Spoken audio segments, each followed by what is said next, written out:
So this one starts with a guy realising something is off. Not in a dramatic movie-style way, just small annoying details that don't quite add up. And honestly, those are usually the ones that matter. I came across this story about a husband, early 2000s, 2 kids, pretty normal life on the surface. Just routine, work schedules, parenting, all the usual stuff. But then his kids start mentioning how often they're spending the day at their grandparents' place, which normally wouldn't be weird, except the grandparents live about an hour and a half away. And this wasn't like once a month visits. This was happening multiple times a week, on the exact days his wife wasn't working. And that's the kind of detail that doesn't scream problem right away, but it sits in the back of your mind like an itch that you just can't ignore. So he does what most people do at first. He asks. And apparently the answers don't feel right. You know when someone denies something but it just lands wrong? Not enough to prove anything, but enough to make you start paying attention. So instead of arguing, instead of blowing it up, he gets quiet and starts watching. One of the first things that he notices is the car mileage. Nothing crazy, just a mental note of how much driving is happening each week. And it turns out there's a lot more driving than there should be, like hundreds of extra miles. And at that point, it's not really a suspicion anymore. It's like, okay, something is definitely happening, I just don't know what yet. And then, and this part feels almost too convenient, he sits down at the computer one day and finds her login details written on a note, just sitting there. Now I know some people will debate whether he should have looked, but let's be honest, most people would have looked. I know I would have, especially with what's been going on with the car. So he logs in. And yeah, everything clicks into place pretty quickly. He finds messages between his wife and her friend, and it's very clear that she's been meeting up with someone from her past. Not a one-off thing either. This has been going on regularly. And what makes it worse, at least in my opinion, is the tone. It's not guilt, it's not confusion, it's casual, almost dismissive. Even making comments about the other guy's wife, which is just unnecessary. So at this point, he's not reacting emotionally at all, which I actually find kind of interesting, because I'm one of those people that I just can't sit on things. I have this impulse to confront things head on, but he doesn't confront it. He doesn't explode. He doesn't even hint that he knows. Instead, he gets methodical. He reaches out to someone he knows, gets connected to a private investigator, and basically says, I need to know everything. And that's exactly that. He gets a full picture. The routine, the timing, the pattern, even down to where she's going and how she's structuring her day.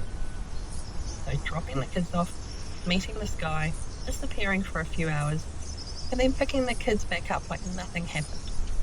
And I think that's the part that hits hardest. Not the cheating, but how neatly it was built into normal life. So now he has proof. Not suspicion, not just messages, actual documented proof. And instead of turning it into a dramatic confrontation, he makes a simple decision. He's done. He gets a lawyer and starts the divorce process quietly. And then, and this is where the story shifts from being about betrayal to sweet, sweet revenge. Because he could have just ended things there, but he doesn't. He asks the investigator to find out more about the other guy. And what he finds is very convenient. This guy is married, 3 kids, works for his father-in-law. So his entire life is tied pretty tightly together. Job, marriage, home, all connected. Which means if one thing collapses, everything else probably does too. So he sets up one final move. On the same day his wife is served divorce papers at work, he makes sure the other guy's wife gets the truth too. All of it. No confrontation, just here's what's been happening. Do with it what you want. And from there he steps back, which is Honestly, probably the most unhinged part of this whole thing, because he doesn't chase the fallout.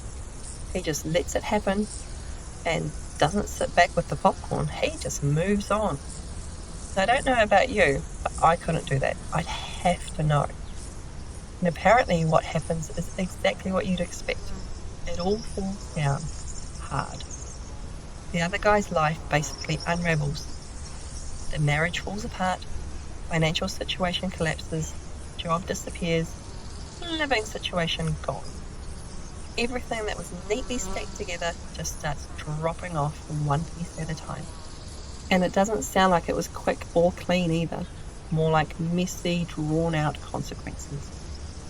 Meanwhile, our guy, he just moves forward, finalises the divorce, focuses on the kids, and keeps things civil where he needs to, and then just gradually disconnects. No revenge speeches, no public scenes, just a very clean exit. And now, years later, he doesn't even really have a relationship with his ex outside of the fact that she's the mother of his kids. There's no anger or ongoing drama, just distance. I don't know about you, but this one took up some mental space for me. Because on the surface, it sounds like revenge, but it isn't loud or emotional, it's controlled. Like, he wasn't trying to destroy anyone, he just made sure the truth landed exactly where it needed to, and then let people deal with the consequences of their own choices. The part I kept coming back to is how he never actually tried to win. He just refused to stay in something that was already broken, and made sure that he wasn't the only one carrying the truth. But I'm curious what you think. Was that a fair way to handle it, or did he take it just a little too far? That was sweet revenge. It always comes back around. If you enjoy that kind of ending, you'll probably want the next one too.